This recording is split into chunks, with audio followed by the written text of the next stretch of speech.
Hello, I'm Diane Arnold, Director of the Longwood Small Business Development Center located in Danville, Virginia. Today we're going to talk about the Small Town and Merchant Program that the Virginia Small Business Development Center Network sponsors, and my guest is Mark Wilson. Mark is a retail consultant and has been working with us since 2008 and has done a spectacular job. So I want to have Mark talk to us today about this program, how it works, and all the workshops that go with it. And I just want to welcome you, Mark. Well, Glad thanks. you're here. Thank you. We had a very successful seminar this morning here in Danville. And it's a part of a program that we put together for the state of Virginia. There's also a stamp program in the state of Maryland, but we are, as we know, the only two states in the country that offer this additional program as an adjunct to what we already know is a very successful program with the Small Business Development Center here in Virginia. The STAMP program, Small Town and Merchant Program, was designed to be able to get a little more granular with the retailers and restaurateurs we have within the Commonwealth. So I've developed a program of 6 or 7 seminars, really covering from staying relevant to a changed economy to the experience is twice as important as the food for restaurants, windows and merchandising, the stewards of your brand, Eventacular, which is designed to help small town merchants and restaurateurs take advantage of events that are put on in their town throughout the year. Bada Boom, or from Bah Humbug to Boom in Sales, or Bada Boom for short. And that's a seminar that helps retailers and restaurateurs maximize the 6 weeks of Christmas, or the holiday selling season, from Thanksgiving through the first week of January. I think, Mark, that actually you've done all of these for us except the Eventacular, which I would like to do at some time. I know that the window signs and the visual displays was one that was very well received. We certainly could use probably to use that again, have you back, because why is it important to understand and make something happen with the window signs and visual displays? Well, we all know that the power was passed to the consumer with the internet. So 9 out of 10 Americans search the internet prior to ever finding your store in the real world. So windows and merchandising is an opportunity to attract a person to your physical plant, whether or not they researched you or not. And we call that curb appeal. And curb appeal is being able to pick your store or restaurant out among all the others based on its physical appearance. We also know that 40% of what you sell is based on it being in your window. So the visual impact of a window becomes incredibly important.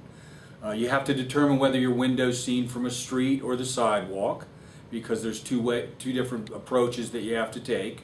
You have 3 seconds with a passing car. You can have as many as 3 minutes with your windows viewed from the sidewalk. So there is a science behind merchandising and good windows, and it really all boils down to getting the consumer to choose you over others based on your physical appeal. And I'm going to say this, and if you drive around the streets of Danville or any small town, what you're going to see are a lot of posters and signs and ads and all sorts of things that are taped to a window to the point sometimes you cannot actually see into the store. I find that visually very unattractive. And I know that is something that you recommend people not do, or do very, very sparingly. Yes, well, let's make it clear that we certainly believe that retailers and restaurateurs should support their community. So I'm not suggesting in any way that you not support the cheerleader or the local band or anything that's going on in your community. What I am saying is don't plaster them all over your display windows, particularly with Scotch tape. It doesn't look appealing, and Scotch tape subliminally tells the customer that things inside your store will be cheaper than they actually are.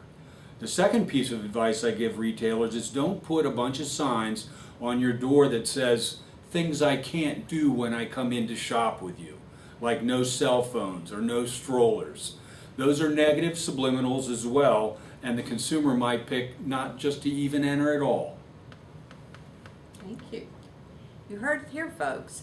If you want to display something like that, think in terms of doing it in a way that is going to be attractive. And my suggestion is maybe a small easel where you can set it up and change it out very quickly, and it will not take away from the look, the aura that you have created for your business. A bulletin board also works quite bulletin well. board works Make well. a place that's designated within your store for community events. And that works really well if you have a little waiting area out front, a coat room, An alcove anteroom. or something, yeah. That would work very well. Now, I know that over the years that you've been coming here, you've worked very well with Donna Favreau. Donna's in our office, and she is the person that I put in charge of this program. And I'd like for our folks to know that if they would be interested in working with us and you when you come again, what's the protocol for setting up that relationship? Well, first and foremost, you contact your local SBDC. So you reach out to Donna and suggest or ask for an event to be held in your town.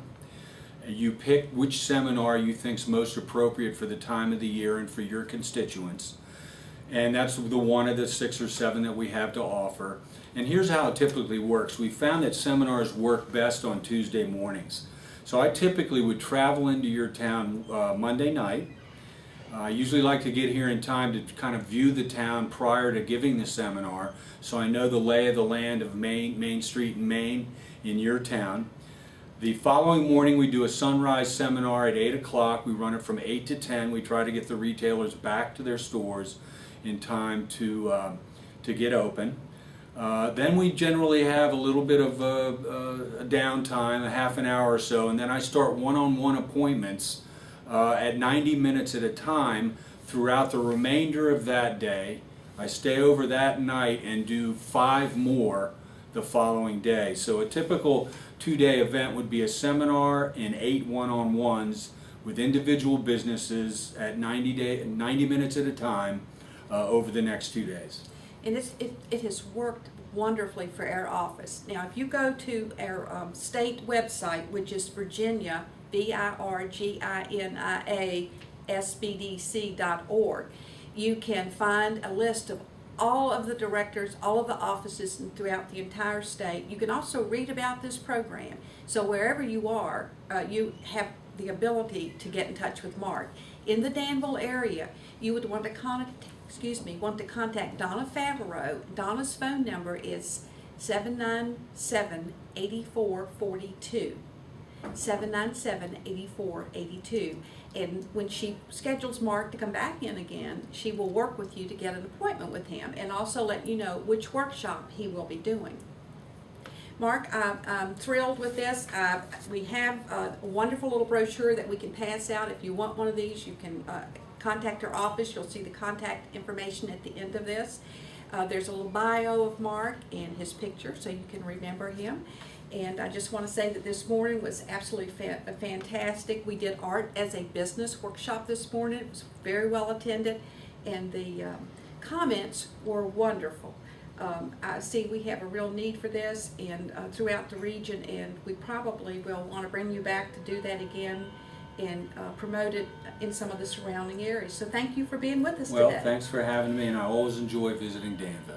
Now, folks, stay tuned because we will have another segment with Mark shortly, and that will be the top 5 things a retailer should be looking at. Thank you.